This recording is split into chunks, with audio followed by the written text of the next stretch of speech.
So look, right, the word commune means a group of people who comes together and share everything and live together in harmony, right? That's what the word commune means. Commune. Then you have the word unity, right? Unity means a gathering of people under one cause, pretty much, right? So, community, right? We as a black people were deemed a national threat by the head of the FBI back in the 1950s by a man named J. Edgar Hoover. And he said that the greatest threat to America was the unification of black people. My brothers and sisters, y'all may not have realized this, but we have sought equality more than unity and fairness. See, equality will never be a thing because everyone is not equal. Men and women aren't equal because men can't have babies. I don't care what you genetically do to your body and modify it. Your body would not be the same. Therefore, you will have more health issues than you originally would have if you would have just stayed your original sex. I say that to say we have misplaced what we're supposed to be doing because everybody is going off of how they feel compared to what they know. We lack unity because we used it as a defense tool. We knew it was safety in numbers, therefore we used gatherings in order to protect ourselves. But that was a good and bad thing, because though we were safe when we were in numbers, once equality became a big thing and oh, you get these stamps and all this. Remember, behind them stamps, the man got kicked out the house, so therefore the unity was no longer in the home between the man, the woman, and children.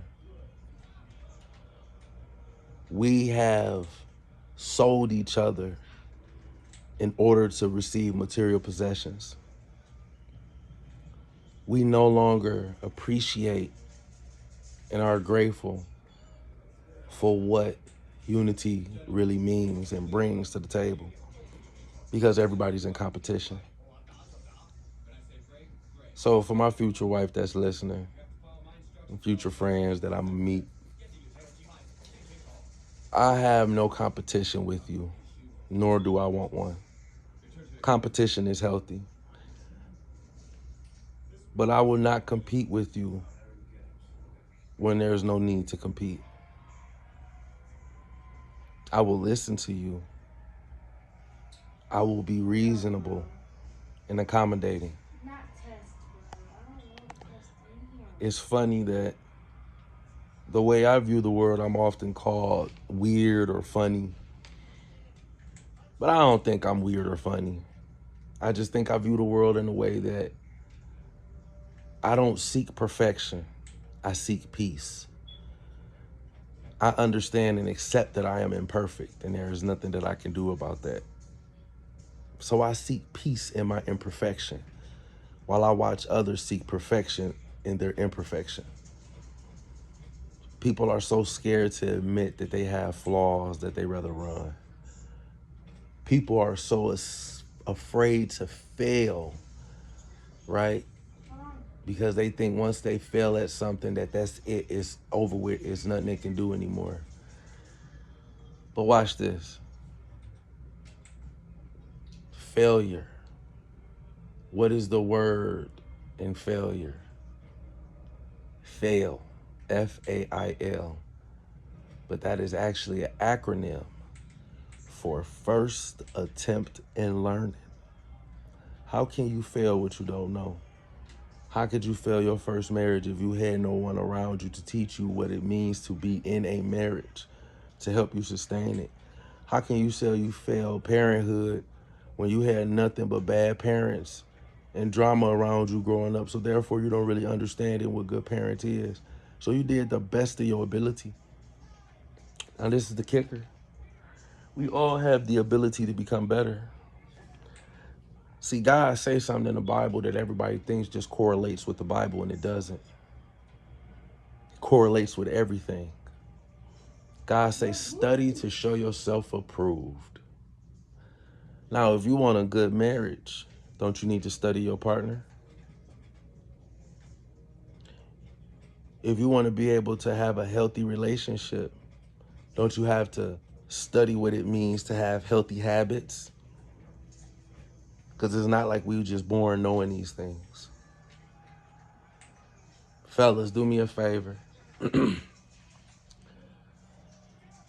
I know that y'all be quick to simplify everything with your ladies. The whole 2 + 2 is 4. I understand that. But something that y'all don't understand, that everybody does this. Women simplify 2 + 2 to be 4, just as well as we. But we as men, as well as what women do, we do the long way around, which is 1 + 1 + 1 + 1 = 4. Sometimes it's best to take the long way around than simplifying everything. Sometimes in order to get to the core of any real problem, you have to take the long way around. You can't just simplify it. What? So we, fellas, our women are very simple to keep and please and maintain. They want to feel, that word, I know we hate that word, feel, but they want to feel appreciated, heard. They want to feel like that their voice matter in the relationship. Now, fellas, when I say that, I'm not talking about on a level of when you got to make decisions about things and it's something that she might not agree to, but it's something you have to do. I'm not talking about that. I'm talking about something as simplistic as you may have a need for something, or you might have to take care of something, and she just got some advice about it. Do that mean you have to take her advice? No. But should you shut her down right away? No, you shouldn't. Because that old saying is very true. What you won't do, another man will. So when your woman was sitting up there wanting to talk to you, but you don't feel like talking, best believe somebody will be willing to talk to her. But they're going to tell her what she want to hear, not what she need to hear. Ladies, y'all cannot say that y'all want a good man, a God-fearing man, someone to lead, protect, and provide, yet you do not have the tools necessary in order to maintain or keep that man. Because there's some good men out here, and we ready to give y'all the world, but we're not willing to give you the world at the cost of ourselves. We want to grow with you. A good man is going to teach and lead. He's going to be okay with not being liked. He's not going to enjoy it. And it's going to be painful a lot of the times. But ask yourself this, ladies. A man provides the infrastructure, safety, all that. We had these videos and these talks, right? And that's his job, what he's supposed to provide. But I pose this. With him providing all of that, what do you think he wants from you?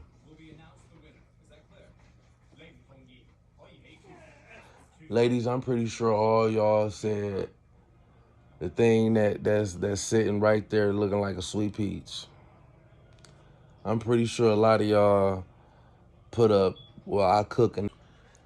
Sweetheart, that's the thing.